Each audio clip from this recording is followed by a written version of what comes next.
Modal tape Rp2.000 udah jadi bolu tape seenak ini. Beneran cuma 2.000 aja tapenya doang ya. Kita haluskan tape dan juga kental manis. Abis itu aku mixer bahan satu dengan kecepatan tinggi. Pakai hand mixer dari Idealife tipe IL219S. Dia ini recommended banget ya, nggak cepet panas dan dia juga bisa buat ngadon roti. Kita masukkan bahan 2, mixer dengan kecepatan rendah. Kalau udah tercampur rata, lalu aku tambahkan margarin yang udah dicairkan. Next kita aduk balik ya yang rata.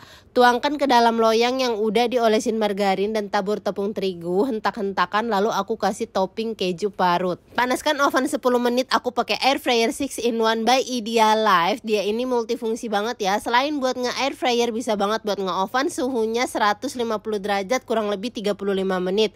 Udah matang kita angkat. Jadi deh bolu tape ekonomisnya cuman pakai 2 telur dan modal tape 2.000. Kalian udah bisa menikmatin bolu tape seenak ini. Lembut banget ya bun. Untuk kita pencet ya balik lagi. Yuk cobain bikin all cookware di video aku beli di Idealife.